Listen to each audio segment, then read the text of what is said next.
the army of the metronome. Do not say she was my bother, parting ways, O mother of my brother. Let's go to bed to lie to ourselves, leadenly in leisure. Mars, melody, pigeons in a laundry basket, and a little dancer's body knowledge. Whatever, word hover. I've got my black look on, but it's wearing thin white cat hairs. Appearance of the world, disappearance of coherence. The empty page provides a preparatory pleasure, or perhaps it instigates a preparatory desire. I have sharpened the carmine and vermilion. I could plunge through the hole in my tongue, but I think, and then I bellow. I ask myself, what is argon? And tell myself it is a noble gas, just as argot is ignoble speech, the can your ass of those who can. Si se puedes, the strikers chant. In the night sky, dimmer than the Pleiades, stretch the strings of the star's guitar. Canvas bourgeois zero.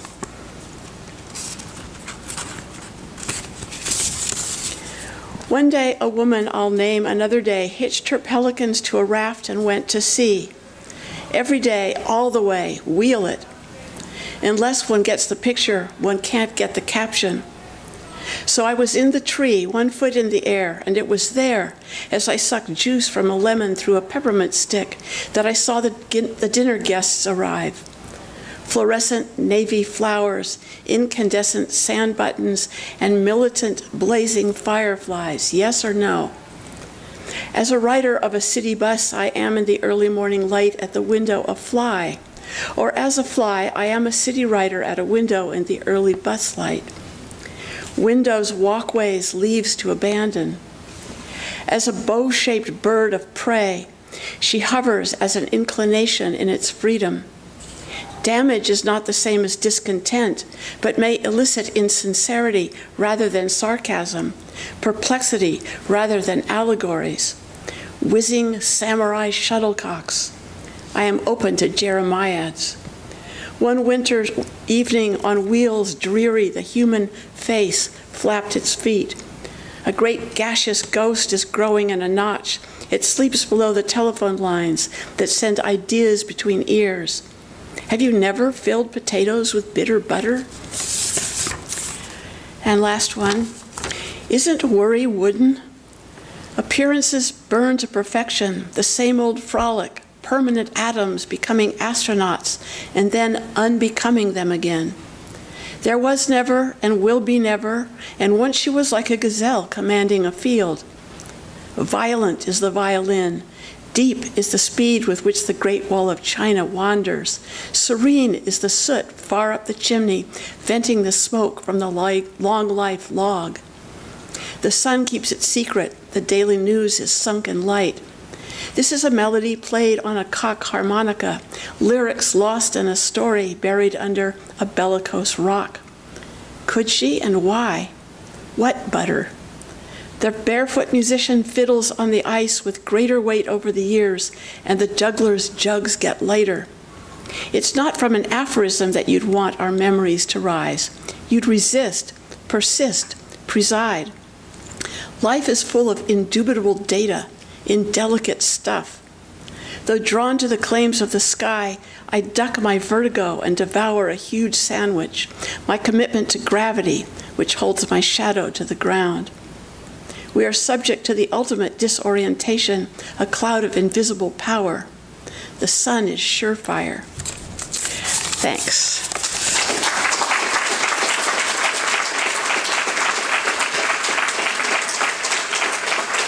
And now, Jeffrey G. O'Brien.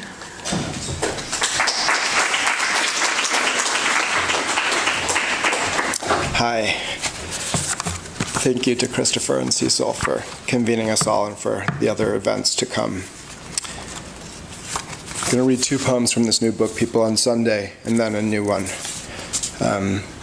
The first drops a lot of names, and as someone just told me, picks them up. It's called Distraction. Spencer coined blatant to show us the scandal of truth can only be invented. The same holds true for you. in whom subject and object sound alike a common depth, quote, the never other than lost continuity, Alan Grossman defines as present wherever poems are present. Stein says they will not nearly know, as if she were one of the romantics, but is not talking about a ruin or frieze. What is she talking about? The etymology of blatant, which has caused speculation precisely because it was coined. The fact that Spencer used it to modify beast makes its kinship with blatand, bleeding, in 16th century Scots, appealing. But the Latin blatire, to babble, also makes sense in context. Stein is blatant, especially in stanzas in meditation, from which the quotation above comes, as does, quote, you should never be pleased with anything. Both quotes address the you of poetry, at a point where knowing and pleasing lose their hold. This is the faith behind the wager of the 18th century actor Richard Daly, who believed the mind of the Irish to be so perfectly athwart the subjective and objective states that he was willing to bet, quote, a word of no meaning should be the common talk and puzzle of the city in 24 hours. In the course of this time, the letters Q, U, I, and Z were chalked or pasted on all the walls of Dublin, with an effect that won the wager.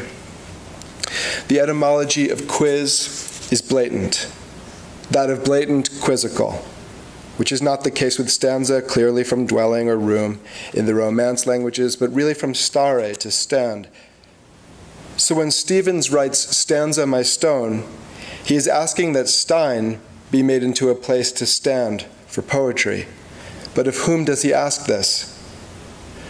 For Alan Grossman, the answer is staring you in the face, while for Spencer, it's under the dragon skin of community.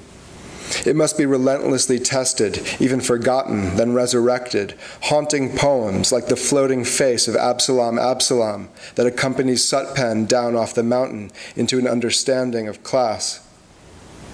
Dragon skin is also the name for a type of flexible body armor produced by Pinnacle, made of high tensile ceramic discs arranged in an imbricated overlapping configuration, then encased in an aramid textile cover. There's a level 5 variant not available to the general public, but the public needs no protection so long as it stays general. Not that it does, unfortunately, especially in Stein, where, quote, in changing it inside out, nobody is stout. Her poem babbles on until you live in the rooms of Grossman's account of Crane's The Broken Tower, a poem he argues is about vocation, another calling.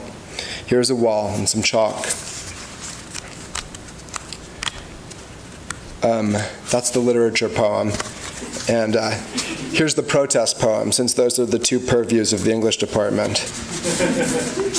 Actually, I hadn't intended the segue, but the last one ends with talking about potentially chalking a surface, and we've just discovered that it's illegal to chalk surfaces at Berkeley. You will be detained if you do so, which could then produce another protest, and so it goes.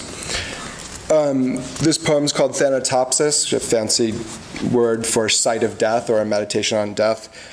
Poems often like to do those meditations in the spring. And this is in part about the events of November 9th, 2011, over in Sproul, but other things too. Thanatopsis. Here again, just a few minutes to see what we've done with what they let us have. Like spring in Washington, D.C., the way we're taught to imagine days as reprieves from other days. Cherries snowing in expressiveness, the nation's capital, an experience of how it is to be caught up in pink and white again. This year is somewhat different in that there are very few days. They have names like N9 and M1, what they've let us do with what they can't keep us from having, a stand-your-ground law to address weeks of solid rain, the street that goes on where the way is closed, responding to events as they spread from each instance to the live rule, requiring them, like spring requires trees, to flower at points along their branches. Today is M22, a private garden and a public square, the path between them traced by daylight saving time over the freedom of George Zimmerman. Like his ability to move in fantasy, certain days don't stop but shed new ends continuously, as though in lives not defined by the clock of limited resources. Other days not yet here, a greater scarcity of water, the first of the new kind of arrests, already reach back through their inevitability into potentials of the present tense, the stare of passers-by as you make a viewing party of yourself, shouting, "Drop the charges," stemming from N9 on the one hand, while on the other wanting Zimmerman in chains beyond the room in which he finds himself. Meanwhile, the purple no one saw fall, dotting the concrete outside my house like a pattern unpursued, doesn't seem to leave the Paulonia any barer, a participant in day, but temporarily immune. As the resources disappear, there will be several such readjustments, but will they be chosen or imposed? Probably the latter, then the former, then both, going on together like towers, working in tandem without looking up to see what day it is or was. They ruin time while we have it. I'm going to end with a new poem called After England, which I wrote after coming back from England and Keston Sussex Poetry Festival. I'm going to dedicate it to Steve Goldsmith because it was produced in me by reading his recent